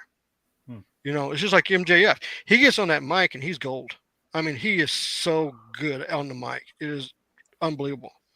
And you know, it's like that. So whenever you get a wrestler like that, that's just like Naito. You get them on the mic, you get them out there, you get them in front of people, and you draw people, and that's what they want. They want to find that guys that can do that. And when you find them, run with them. That's just the key to it. Yeah, and I know also Impact just had its Hard to Kill pay-per-view Friday. Josh Alexander retained his title versus Bully Ray in the Full Metal Mayhem match. Mickey James defeated Jordan Grace to become the new Knockouts champions. I don't know if that basically means that the whole Last Rodeo storyline is over and they're moving on, but Masha Slamovich won the number one contenders match, so Masha Slamovich will be the next to face Mickey James for that title. You know, Trey Miguel had retained the X Division title on the pre-show. Kushida won the 6-man match on the pre-show. And one of the other amazing things about it is 73-year-old Mike Jackson participated in that match. That was incredible. Let's see. Motor City Machine Guns retained the Impact World Tag titles. Joe Hendry had retained the Digital Media Championship over Moose after Moose had initially won, and then new Director of Authority, Santino Marella, making his Impact debut, came out and restarted the match. And then, just trying to think, sure and remember. Okay, so yeah, I think, and then Eddie Edwards defeated Jonathan Gresham. Steve Macklin defeated Rich Swann in a Falls Count Anywhere in Atlanta match. So that's all of the matches I believe that happened. James, I know you don't watch Impact as much, but if you happen to catch any of that or hear anything about that, the only thing that I do want to say is, you know, they lost their commentator Dan. He passed away, so that's John West. Yeah, I heard. So that's not good. But no, I mean, things happen. You got to keep going. And to all the companies, I hope they just keep going. Stay strong. But like I said, it's time. I'm gonna have to take off. All right. Well, thank you for having me. One more thing before you leave. You want to basically just and I guess RJ just left. But you want to and I wish he hadn't left yet because I would have. Oh, bless you. Okay. Bye, guys. Okay. Anyways, I wanted, James, before you go, of course, I wanted to give you a chance if you'd wanted. Well, it looks like you already shared your link. Yep, I already did. Like I said, go ahead over to Indiegogo, sign up for the Steins, Rise of the Vampires graphic novel. With this sign up, you'll get an option to pick up Jimmy Reyes's fantastic cover that'll be coming out. So get ready for that. It drops at the beginning of next month, and we will see you there. Yeah. So, all right. Well, James, I'll see you guys later. Thanks for being here, and I hope to see you back here. I hope you did, man. All right, take it easy. Good night. Later. All right, so now we're down to 5. I kind of hoped that RJ would have let me know that he was wanting to take off so I could let him have a chance to do an outro, but I guess he had to go. All right, James and RJ are gone. Can we talk bad about them? George, be nice. Why not say nice things about them? Why does it always have to be negative? It's the only opportunity. I don't know. I thought it was a great. I thought it's been a great stream. Lots of variety in the conversation. There was a topic, but it kind of got strayed. But it wasn't like it got strayed, so we could listen to accordion music. Yeah. Well, more according to who? Yeah. more or less, Chris, when I decided to start doing this, I wanted to make it to where we could, we could talk about all things. I know a lot of us it's primarily comics, and I get that, but I know, I wanted to make it to where it's kind of a free form. We can just talk about anything in the realm of niche and whatever we happen upon, we happen upon. We started off with a topic because James and I had talked about it last week. Because as a layman, I know that there's all these different things within the process of like penciling, inking, coloring, lettering, and I was curious, but I know that there, even if somebody comes back and watches this after we're done with it, there's information there that I think people might be interested in. Just learning a little bit more about the comics process. That's why we started with that topic, and then just kind Well, of. I love the variety. Like I asked about the marble method, and George, it was kind of perfect when you stepped in because that's kind of how it always goes. Everybody has like a slightly different view on it, and I'm like, I love to hear people's thoughts on it. What Yeah, what does that exactly. mean to you? That's kind of why. And I guess Tim's telling me that through Facebook. I guess he's telling me that the stream seems to be like. I guess we just lost him. Yeah, unfortunately, but that's kind of my hope too, Chris. With this is that we do get a chance to just hang out and talk niche, whether it's comics or cartoons, anime, manga, pro wrestling. Granted, some people might be more into comics than others. Some people might be more into pro wrestling than others. It's like just kind of having a nice hangout chat. Talk about what's happened in the last week. You know, whether or not whether or not you agree with if it's news. Some people might think it's news, other people might not. So, just the variety of it all. And be able to bounce a lot of this stuff off of each other. I think is kind of cool because it really does kind of make things good. Yeah, Tim, I was getting your messages that you were saying that the stream seemed to be lagging. I haven't seen it. I don't know if anybody else has seen it. Anybody else think It's probably it's probably on my end. Yeah. Doesn't seem to be lagging on my end. What was that, Yeah, like I Rick? said, it might be on my I end. said Sometimes doesn't seem to be lagging on my end. Okay, so I'm lagging. Look, I'm buffering. You're funny, Chris. Hey, Chris, Something's buffering, but I'm not did you get sure a chance it's. to pass along the link to Diane if she wanted to pop Yeah, I in? sent it like in 3 different ways. So if she didn't come in, it's probably because she's quote unquote doing something in the room and listening. That's Yeah, her she just typical said I've story. been listening. No lag here. She just said in the chat. Yeah, yeah. So we Well, have I a hope you've been passing. entertaining, yeah, like I Diana. said, it's probably just me. Hope you've been entertained. We've been talking about some interesting stuff throughout. So She's probably been holding her breath because she hates it when I say stupid things. Hargrave just came in on something. Let's see. So are you saying you say stupid things a lot, Chris? Yeah, I'm prone to it. It's Let's a see. family trait. A family Above trait? me. Ooh. So your daughters do it, or your parents did it, No, or that's some other funny. All the way relative? back to my great granddaddy. Been doing homework, and yes, it has been interesting. Well, good to hear, Diana. So, hey, Diana, as always, you and Chris are both invited. Every Sunday night, if you guys want to join in on the conversation, that's the point. That's why I was trying to send you guys the link, and then you guys weren't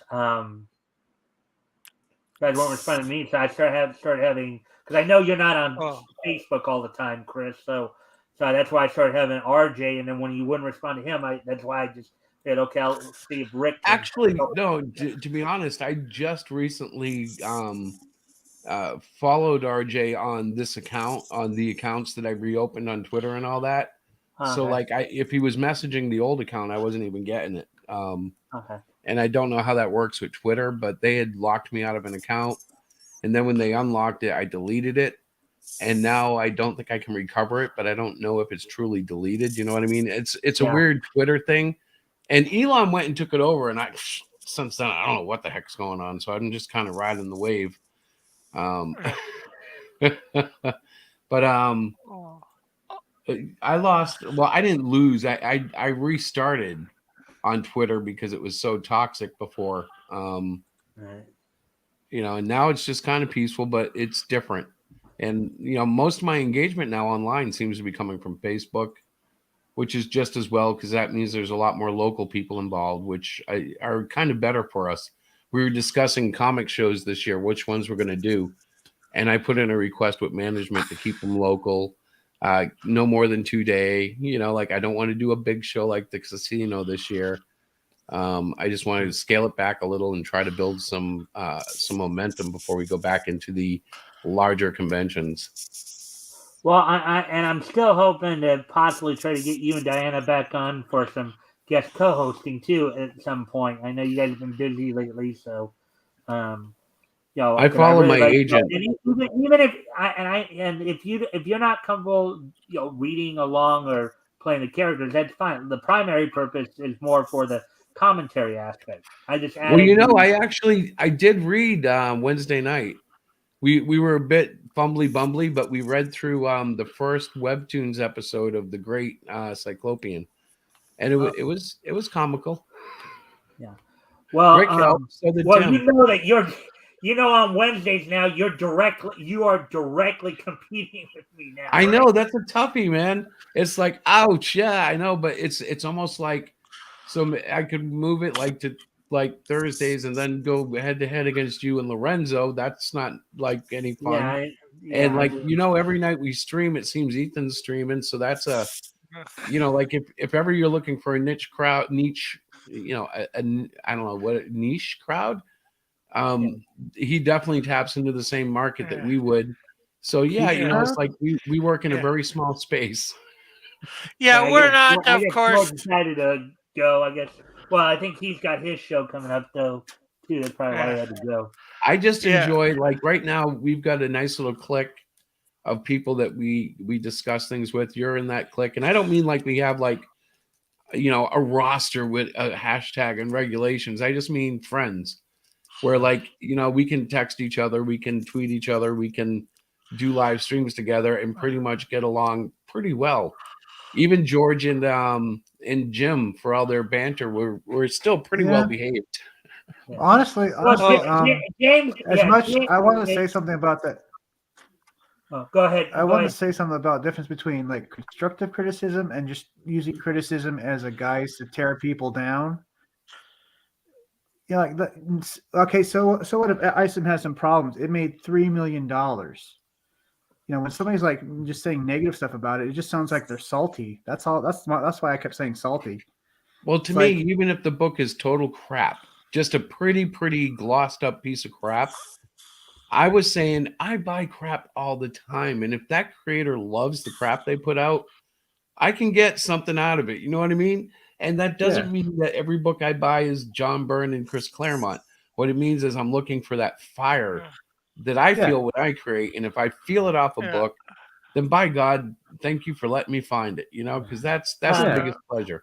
And but there's always. Let me interject something here real quick because I want to ask Tim something because based on what something that he just said, I want to ask about.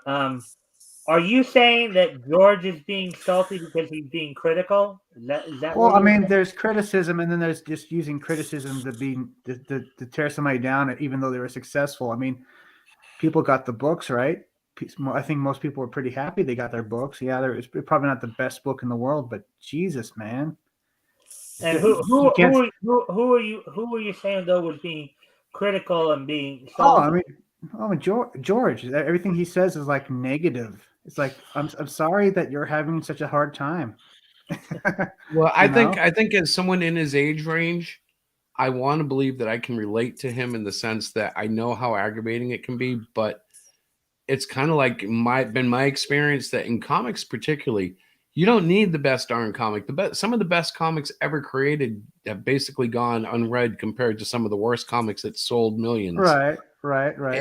I appreciate that. Like, so, like, even if I get a hold of Isom and I hate it, I just read it. Ugh, he still accomplished something that I couldn't dream of at this point. Like, Yeah. Well, I can dream of it, but whether it'll happen or not, that's a different story. yeah, but I'm married. If But- I start dreaming like that, my wife will slap me upside the head and say, "Wake up, you dummy!" She'll get Yeah, half yeah, of but that. I'm sure you can dream of your book making $3 million. Only quietly. I can't tell her I'm dreaming that big yet. I'll get in trouble. I don't think she'll give you trouble for that. I don't know. Is she coming up the stairs? Because that's what you want. You want it to make, each book to make $3 million. Right, but if Isom got that much crud, I can only imagine how much my books would get if I made that much money, because I'm like, I think it's a quality looking product. I know it's got its issues, but hey, you know the what? thing is, you're gonna be able to find people that like it and not like it for whatever different reasons, for good and bad reasons. Exactly. There's only a handful of creators, John Byrne, Todd McFarlane, Jim Lee, just to name the top 3 that I can say I've never disliked. Almost every issue they've ever done, I've liked everything in the issue. Yeah, everybody else it's hit and miss. As you can see, I've got the book here. I can open it up here, show you some of the art. It looks like very good art to me. Maybe it's not, the best guy in the world, but it's certainly very far from the worst guy in the world, Right. I don't know what any of the stories like, because like I said, I haven't read it yet. I plan to do a reading of it. Is your mom there? Is your mom there? She's in another room.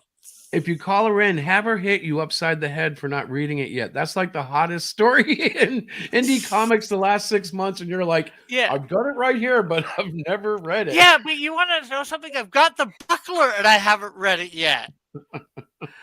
I just got Gary Shipman's books in, and I haven't read them yet. I've got a stack of comics that I've gotten from either coming in through the mail or from Comic-Cons, and these are in them too, right? And I haven't read them. I've been too busy with other stuff, and I know I probably could have made the time, but I am thinking of maybe taking a Saturday before we do our draw along, go into my thing, my Discord, into one of them, and opening this up and reading it there. Ooh. I'd be careful though. Will you get sued for that? Like, I don't know how some people. Yeah, unless somebody goes around telling, I'm not recording it. People are just coming in and watching me read it, Right. Oh, are you going to read it aloud and share it? Yeah, show the pictures and share it. Oh, hey, Diana's got a couple. Hey, Rick, that's my excuse for laughing out loud. You sound like I was making comics while doing this, so I never got to read comics that I bought. Well, I usually read everything I get. In fact, last year I'd say probably Immortal Mask was my favorite book ordered. Too bad George's not here, because he was pushing that book hard. But even that book was not Marvel DC quality. But I could tell actually after talking to what's the creator's name? Now it's slipping my head. I remember George and not the other guy, but the guy who actually wrote it and coordinated the creation of it. He loved doing that book, and it really showed. That's just such a cool title for a book, though. Better books. What's that? It just sounded like such a cool title to a book, The Immortal Mask. And overall, it was really well done. I would like to see future, endeavors from him done with color. That was my biggest complaint, because the black and white got hard to look at. It wasn't necessarily grayscaled. Was it too messy? No, in most cases, it wasn't messy at all. In fact, because it didn't have color and it was so finely detailed in some places, it almost looked like a coloring book. And I'm like, no, I want to see some tone in there. I want to see some grayscale. But it is what it is. It still was. It had a cohesive story that had a nice arc, and bravo, Denali, that's his name. I just remembered it. There are some Yeah. Ninja Turtles, old Ninja Turtle books like that too, where you look at one panel, you barely can tell what's going on. Yep. But for some reason, the old school fans love that, though. For some reason, Well, Miller had that similar style when he was doing Daredevil, where it was like a very rough brush look, and I think it was just an appreciation of raw paper and pen at the time. And yes, Dan, yet you were just doing homework and writing papers. All right, well, Not guys, something as important as making a comic book for you people that have bought it. all right, guys, we're at an hour 46, so I'm thinking it might be a good time to start winding down. I hope you guys had fun tonight. So what we're gonna do now, before we close out, of course, and Rick and Tim, you should already know what comes towards the end of the show because you guys have been on my shows enough. You guys know what it is? Promote yourself time. Not quite. What do I do before this week in this pop culture. day, this day in week? Nietzsche's Well, this weekend in Nietzsche history. Oh, okay, This later, week in Diana. close enough. Well, why are we talking about knees though? Nietzsche. Because you need them. But like, what kind of history happened with knees? Are we talking injuries or No, surgical? no, Nietzsche history. Nietzsche history. Oh, Nietzsche. All right. Like things happen in the past in terms of like comics, cartoons, anime, manga. I'm sorry. I need to clean out my ears. Nietzsche. What isn't that the guy that wrote some sort of book? Nietzsche. All right. So, anyways, today, well, this is the weekend of January 14th and 15th. Nietzsche history. Yep. Woody, that's right. No, So he said Nietzsche. His try. Anyways, What happened to Tori? His Tori. You took out Tori. oh, No, he took out the O. He forgot the O probably. just like Dr. Snooze. All right. Anyways, so today being, or this weekend being January 14th and 15th, let's take a look back at this weekend in Nietzsche history. And the first thing I'd like to do, I'd like to wish a slightly belated birthday to Canadian actress, singer, and voice actress Katie Griffin. You guys would probably remember. I like Katie Griffin. Yeah, you guys would probably remember her as the voice of Ray Hino in the Deke Cloveway dub of Sailor Moon, as well as being Alex in Totally Spies, among many other credits. So I'd like to spy on her. yeah, a happy 50th birthday to Katie Griffin, Canadian actress, singer, and voice actor. Wow. She was born the same year as me. Just So like 6 months earlier. 50 here a little bit, then, Rick. Anyways, moving on to the next piece of Nietzsche history here. You didn't even show her knees. Okay. On this date, 15 years ago today, 15 years ago yesterday, on January 14th, 2008, which is 15 years ago yesterday, WWE held its Monday Night Raw event from the Alabama Civic Center in Mobile, Alabama. The main event saw Jeff Hardy retain the WWE Intercontinental Championship over Randy Orton via DQ. Ric Flair defeated William Regal in a Ric Flair's career on the line match.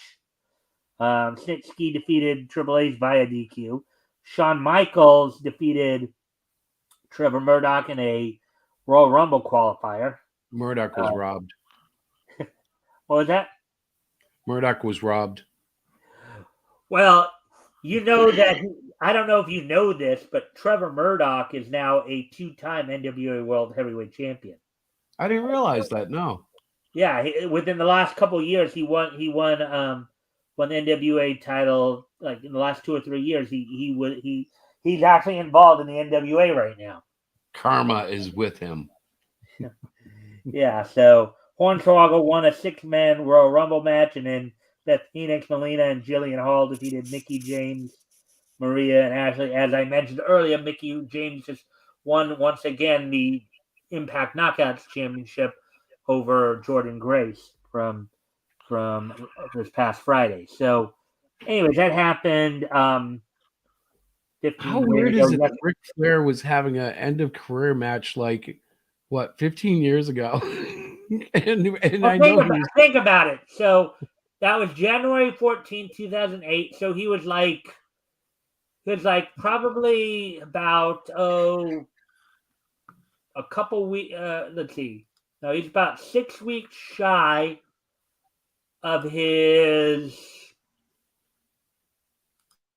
59th birthday. Like that's 6 just so bizarre because he's still birthday doing at stuff that today. time. At that time, and he just had his quote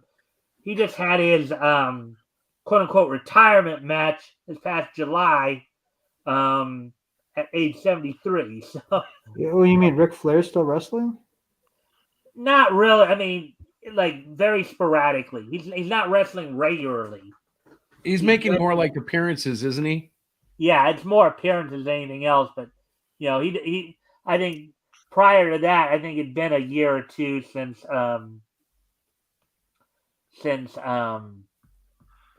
his last wrestling. You know, basically, you know, I mean, dude's 73 years old. Now, get this, and there's another guy, as I mentioned earlier, who's 73, who is just about. This guy actually looks a lot better for 73 than Flair did. Mike Jackson. He was just involved in a 6-way match on Impact's Countdown to Hard to Kill pay-per-view. Anyways, moving on to the next piece of niche It's still no knees. It's really neat. I thought for sure wrestling would have a good knee in the head or something, but nope, not yet. It's just really neat for you. Here we go. Also on this date 15 years ago today, over in Japan, of course, as January 14, 2008 is just so nice that we're going to hit it twice. As Tatsunoko Productions Yatterman premiered on this date, on yesterday's date, mind you, 15 years ago today on YTV. So, That is Canadian. yeah, kind of Is funny. it? Yeah, Yatterman. Yeah. The original YTV Yatterman back in the 70s was on Fuji TV, but the 2008 version was on YTV, was produced by Tatsunoko Productions. And finally, the Utterman. yeah. Look at that mask. Uh-huh. Finally, on this day, I saw knees. Not very not very emasculating. But they had knees, so that was awesome. on this date, 20 years ago today, on January 15th, 2003, which was 20 years ago today, as you guys can see, the 185th issue of Volume 2 of Wolverine went on sale on this date 20 years ago today. Sold for $2.25. Sold for $2.25, 32 pages. The story was Sleeping with the Fishes, written by Frank Tireri, penciled by Sean Chen, inked by Tom Palmer, lettered by Richard Starkings, and colored by Edgar Tadeo. So on this date, 20 years ago. Wait, you missed one. What? The all-important one up there a little bit. It was the cover artist right up next to the cover. Because I was checking out that cover. Look at it, by Assad Rabik, maybe Rybik. Yeah. But that's pretty, man. That cover is beautiful. Yeah. So on this date, 20 years ago today, Volume 2, issue 185 of Wolverine, which after this there'd only be 4 more issues of this, from what I had seen earlier. Hey, Mike, What? you know why I love that cover? Why? It shows knees. Yeah, No, Chris, it doesn't. No, you're wrong, Chris. It doesn't show knees. It shows a I know knee. you're going to say it only showed one, but I'm trusting the shadow goes to another knee. In my opinion, Yeah, the you're best trusting the shadow. You're trusting the shadow Wolverine goes to another one, but you don't see it. was All right. Sorry. So now what we're gonna do, and we're gonna start with Tim and go counterclockwise. So now we got to the point in the show where now I'm gonna give you guys all a chance to do a little outro. You know, promote your stuff, promote your comic, promote your site. You know, just give your own little personal little outro before we wrap things up here. So I'll start with you, Tim. Go for it. all right. Oh, we're not gonna do the thing when you okay. Melvin #2 is still in demand on Indiegogo. I recommend you back that book because it's a fantastic read. And in my opinion, late '80s, early '90s Wolverine was the best. Yeah. And of course, feel free to share your link one more time if you guys want to. If you're doing your outro. Anything else you want to mention, Tim? Books should start going out pretty soon. I was packaging up some today. All right, Rick, your turn. Just if you haven't, go check out my in demand on Indiegogo for the Canadian Shield 2 and Snowdrift. Check me out on Webtoons, and of course, if you're not following me here on YouTube, go do that because we need more subscribers. I'd like to hit 800 this year, maybe 1,000 even. Well, if you get 1,000 YouTube subscribers, Rick, you know that's when you can, you know, and as long as you have the hours, you'll be able to get monetized. You know that. Yeah, right? I know. That's why I say 1,000. I'm far off it. I think Hargrave did subscribe to me earlier tonight, so I think I'll be up to like 179 now. But I've been sitting on 178 for a while, so I'm still working my way up. But anyway, well, at one time I had the 4,000 hours that you need, but not just so much. not 1,000 subscribers. Yeah. So anything more, Rick? Or no, I'm good. All right, Chris, you want to do your little out? Of course, promote your comic, your channel. So I was typing while Rick was talking. Yeah, basically we're you know, everything we do is tied into HeroShack.com. It's a great place to start. Officially, I'm working on Manga Yushoken, which just keeps getting better and better. It's getting closer to release, but we have it in signups. So check it out, please, if you have a opportunity. It's going to be pretty interesting. I can't say too much about it in a 30-second pitch, but it's going to be fun. Yes. And that's it. Funny. Anything more, Chris, or anymore? Well, no, because if I start talking about it, I won't shut up. So just like check it out. Anything you want to promote? Promote? I know. I want. Well, there is the Great Cyclopean on Webtoons as well, but that's tied into HeroShack.com. But that's free, and basically we're rolling out the first 4 issues of the Great Cyclopean on the Webtoons to expand the audience.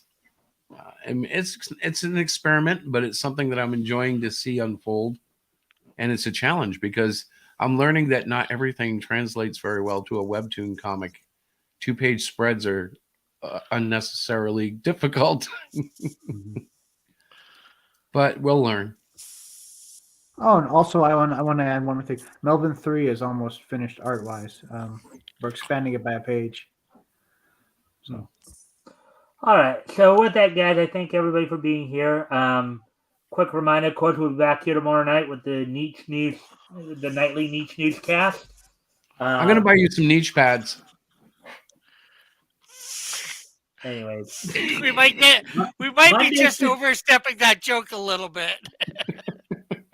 Wait till he gets a box with niche pads in it. He'll be like, "What the heck is this?" Next week he's going to be moving on the shins.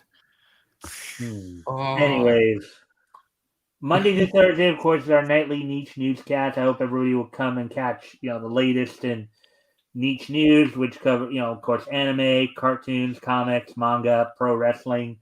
And this Friday, Tim will be joining me as we will be looking at some of the early history of Harvey comics, as we'll be looking at that, as well as the first issue of Speed Comics that came out from Harvey.